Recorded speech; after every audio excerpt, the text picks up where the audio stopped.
Donc, je suis Gérard Seignol, mission africaine. Je suis en mission à Nantes.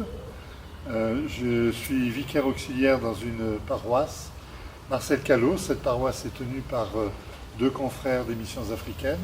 Elle a été confiée par le diocèse aux missions africaines pour une implantation et en même temps pour essayer de donner une dimension missionnaire.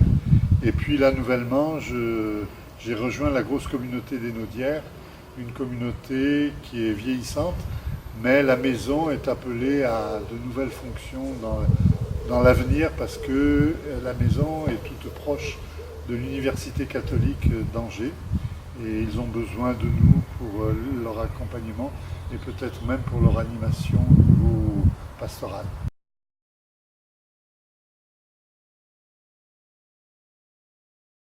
Donc pendant cette assemblée provinciale, j'ai été élu comme délégué, donc comme tous les autres délégués, et notre rôle c'est d'être les porte-parole de tous les confrères, c'est-à-dire d'essayer de réfléchir sur l'avenir des missions africaines et les nouvelles directives en fonction, comme on dit, d'un monde qui change. Il faut savoir s'adapter et adapter aussi nos engagements.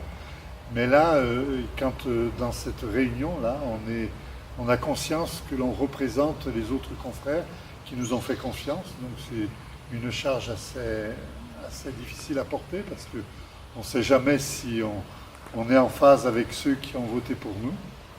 Et puis voilà, dans un cadre formidable des quartières.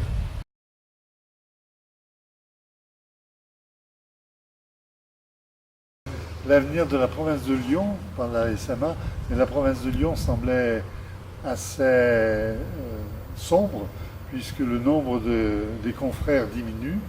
Moi-même, je suis dans les derniers. Derrière moi, il doit y avoir 4 ou 5, et j'arrive à 71 ans. Donc, on pourrait se dire, tiens, la province de Lyon va se refermer et s'éteindre tout doucement.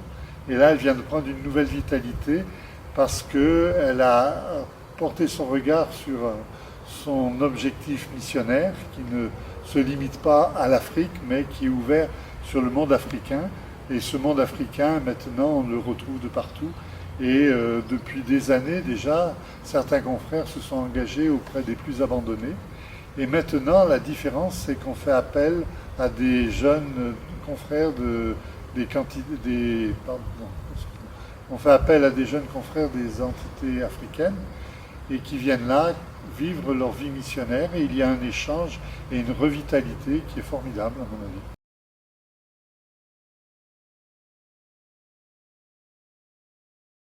Ce qui m'a marqué dans cette assemblée, c'est cette cohésion qui ressort alors qu'il y a une grande différence d'âge entre les plus anciens et les plus jeunes.